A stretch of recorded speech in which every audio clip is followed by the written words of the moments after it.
जय शीतला माता की। मऊ जनपद के समस्त धर्मावलंबी जातकों को नमस्कार। हम यहाँ पे सबसे पहले कल 3 जून दिन मंगलवार का पंचांग जानेंगे।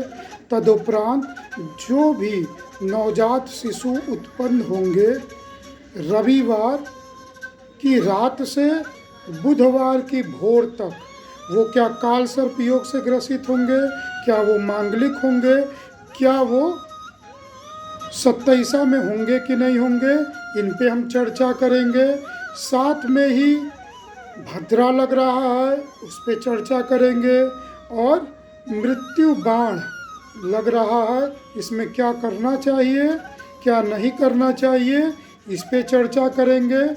और राशि के नवजात शिशु के राशि के नाम जानेंगे, और जो नवजात शिशु उत्पन्न होंगे उनके क्या गुण होंगे विशेष, उन पे हम चर्चा करेंगे। तो यह वीडियो अपने मित्र संबंधी जान पहचान वालों को अवश्य भेज दीजिए जिनकी संतान उत्पत्ति होनी है या भविष्य में ही संतान उत्पत्ति होनी है। तो वो हमारा ये वीडियो देखते रह सही गणना जान पाए, बिना किसी, अगर किन्हीं के पास ब्राह्मण की संगति नहीं है तो भी अपने नवजात शिशु का व राशि का नाम जान पाए, और विभिन्न गुण और दोषों को जान पाए, उनकी 27 पूजा करवानी होगी कि नहीं, ये सभी विषय वो स्वयं हमारी इस वीडियो को देखकर जान पाएंगे। तो आइए आरंभ करें। सबसे पहले कल मंगलवार 3 जून को अष्टमी तिथि रहेगी। अष्टमी तिथि रात्रि 12:34 तक मऊ जनपद में रहेगी। तदुपरांत नवमी तिथि लग जाएगी। कल सूर्योदय 5:12:48 पे होगा व सूर्यास्त 6:42:48 पे होगा। यह समय अवधि आपकी प्रातः पूजा करने, शंख बजाने, शाम को दीप प्रज्वलित करने और आरती करने के लिए बताया जाता है। कल राहु काल दोपहर उपरांत संध्या 3 बजे से 4:30 बजे तक रहेगा। इस अवधि में कोई नवीन शुभ काम आरंभ नहीं करेंगे, नहीं तो काम में रुकावट आ जाती है, काम बहुत लंबे समय तक पेंडिंग पड़ा रह जाता है। इस अवधि में शुरू नहीं करेंगे, परंतु पूर्व से शुरू किए हुए हैं तो इस अवधि में करते रह सकते हैं, या इस अवधि बीतने के बाद नवीन कार्य आरंभ करेंगे। कल दिशाशूल उत्तर दिशा की रहेगी, अर्थात उत्तर दिशा की ऐसी शुभ यात्रा नहीं करनी है जिसमें आप संध्या तक घर वापस न आ सकें। कल पूर्व फाल्गुनी नक्षत्र रहेगा जो कि रात्रि यानी परसों की भोर में 3:54:48 तक रहेगा। तदुपरांत उत्तरा फाल्गुनी नक्षत्र लग जाएगा। अब इसके पहले जो हमने वीडियो बनाई है उसका कमेंट बॉक्स में आपको लिंक मिल जाएगा, यदि आप फेसबुक पे देख रहे हैं तो, यदि यूट्यूब पे देख रहे हैं तो इससे पिछले वीडियो देख लीजिए, या डिस्क्रिप्शन में मैं आपको लिंक डाल दूंगा। तो उसमें हमने रविवार को रात्रि और सोमवार की भोर में 1:42:48 तक की गणना, श्लेषा नक्षत्र की पूर्ण गणना बतलाई है। उसके आगे हम गणना आरंभ करते हैं। रविवार की रात्रि और सोमवार की भोर जो है वो 1 जून और 2 जून की भोर में 1:42:49 से मघा नक्षत्र लग गया है, जो कि ये भी गंडमूल नक्षत्र है, यानी जो भी जातक उत्पन्न होंगे उनकी जो है वो मूल शांति 27 पूजा करवानी होगी। ठीक, उनकी 27 पूजा करवानी होगी, जो भी मैं मघा नक्षत्र के अंतर्गत बताऊंगा। मघा नक्षत्र सिंह राशि में आते हैं तो राशि रत्न माणिक्य रत्न होंगे, राशि स्वामी ग्रह सूर्य ग्रह होंगे। तो 1:42:49 से प्रातः आज जो सुबह हुआ था उसमें 7:55:33 तक प्रथम चरण में म पर आ की मात्रा माँ से राशि का नाम होगा।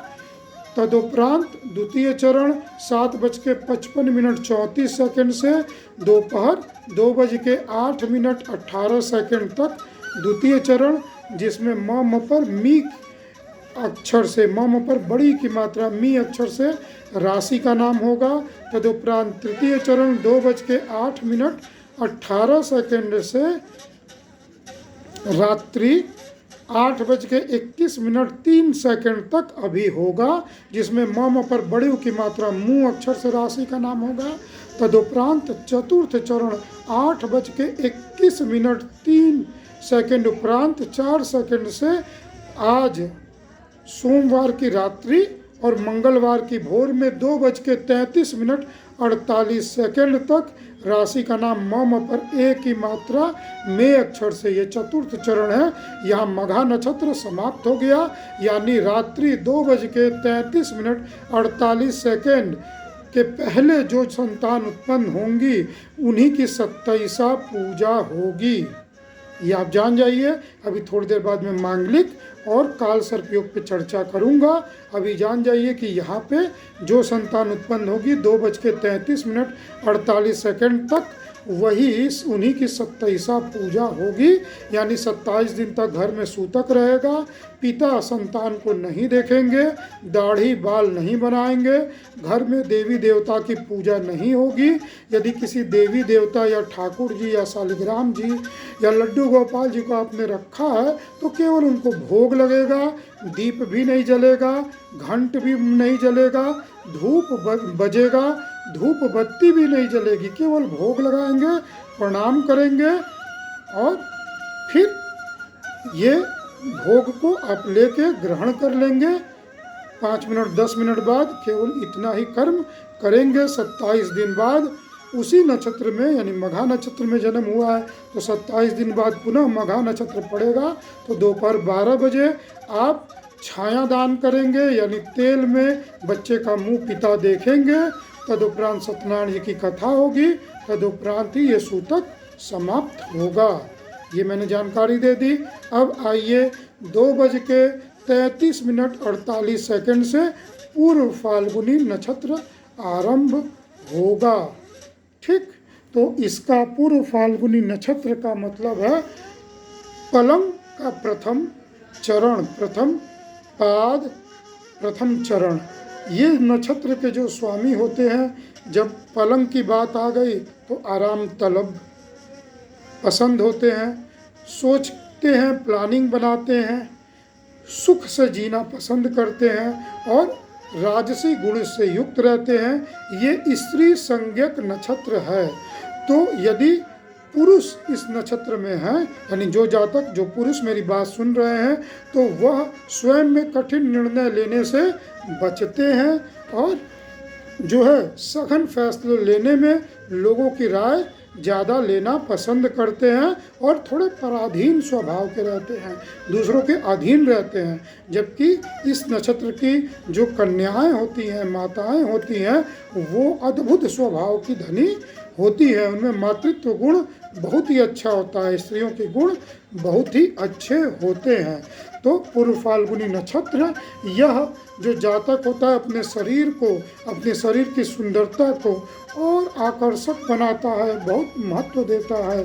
ये संगीत, गान, सुंदर चीज़ों के प्रति मोहित होता है, बहुत ज़्यादा बात विवाद में नहीं पड़ते हैं, स्वयं कुछ न कुछ ख्याल में ही रहते हैं, कुछ क्रिएटिव ये सोचते रहते हैं। इनके प्रथम चरण उत्तरा फाल्गुनी नक्षत्र के, ये पहले तो उत्तरा फाल्गुनी नक्षत्र सिंह राशि के अधीन है, तो सिंह राशि का स्वामी सूर्य है।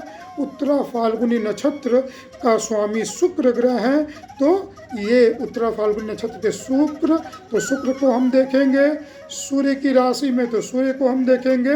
और ये प्रथम चरण जो है वो सूर्य के ही सिंह नवांश में पड़ता है, जो कि रात्रि 2:33 से कल सूर्योदय उपरांत 8:54 तक रहेगा। राशि का नाम म पर ओ की मात्रा मो अक्षर से, ये भी सिंह राशि के ही अधीन है।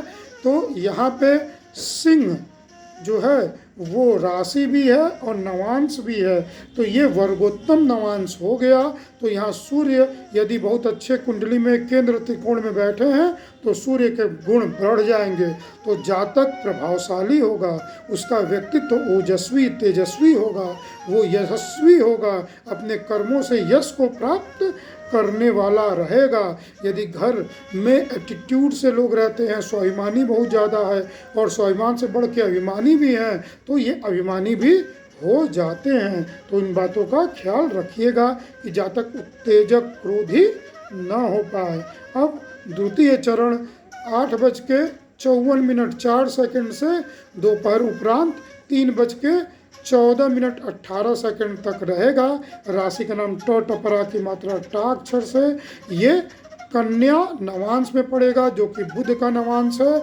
तो यहाँ पे शुक्र के गुण, सूर्य के गुण और बुध के गुण बढ़ जाएंगे। अब जो ग्रह कुंडली में प्रभावी होगा उसके गुण यहाँ पे महत्वता युक्त दिखाई पड़ने लगेंगे। तो शुक्र के गुण वैभवशाली, जीवन जीना, आराम तलबता, स्त्री प्रसंग, रति सुख कामना, प्रदर्शन की भावना। सूर्य के गुण तो प्रभावशाली, स्वाभिमानी, अगर अशुभता युक्त है तो क्रोधी, दृढ़ता युक्त, झनकी भी थोड़ा हो जाते हैं, जिद्दी हो जाते हैं।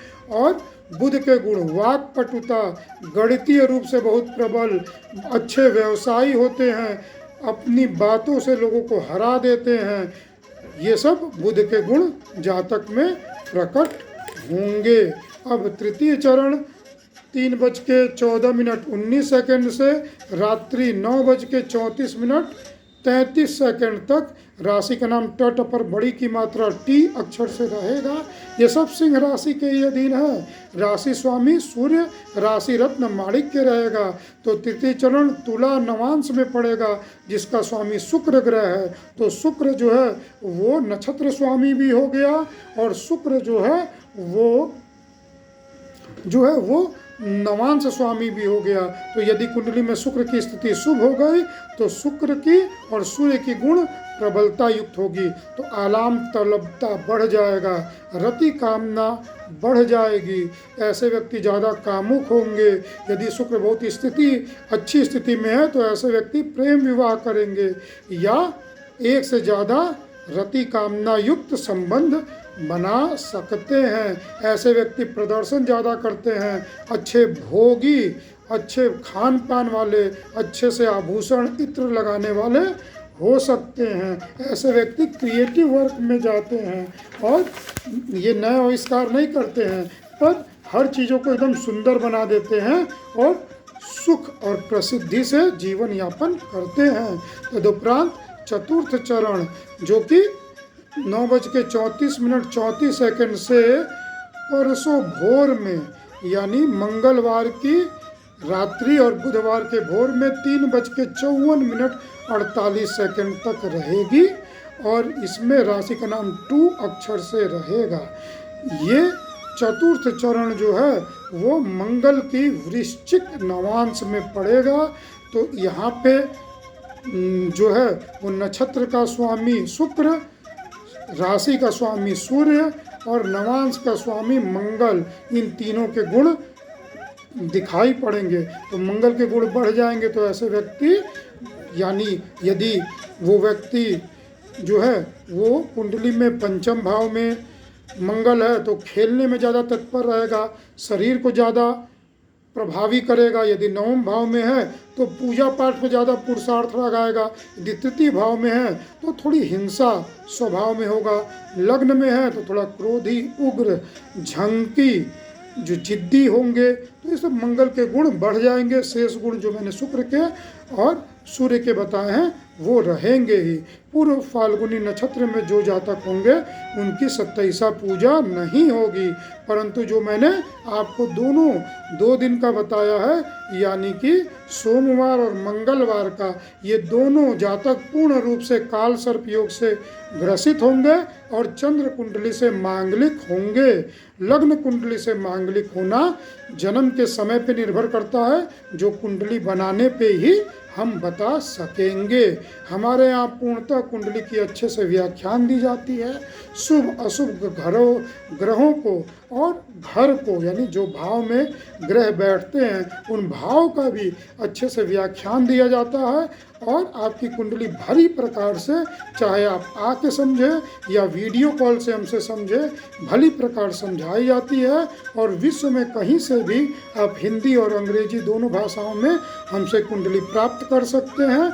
और वीडियो कॉल से समझ के कोरियर द्वारा आपकी कुंडली आपके घर बैठे घर पे पहुंच जाएगी। तो आप इसका लाभ उठाइए, हमें कुंडली बनाने का अवसर दीजिए। और हमारे शहर में जो कुंडली बनाते हैं उन्हें विशेष छूट मिलती है। कुंडली बनवाने पे विशेष आपको छूट मिलती है, तो आप उसका लाभ उठाइए। हमारे जनपद मऊ जनपद के लोगों को विशेष छूट दिया जाता है। हमारा व्हाट्सएप नंबर 9839571856 है। आप व्हाट्सएप से हमसे जुड़ सकते हैं। हमें अपना नाम पता लिख के मैसेज करें तो हम अपने समूह में भी जोड़ लेते हैं, यानी व्हाट्सएप ग्रुप में, जिसमें धार्मिक सूचनाएं और विभिन्न प्रकार की सूचनाएं आपको निरंतर जाती रहती है। आप उसका लाभ उठाइए। धन्यवाद। वंदे मातरम।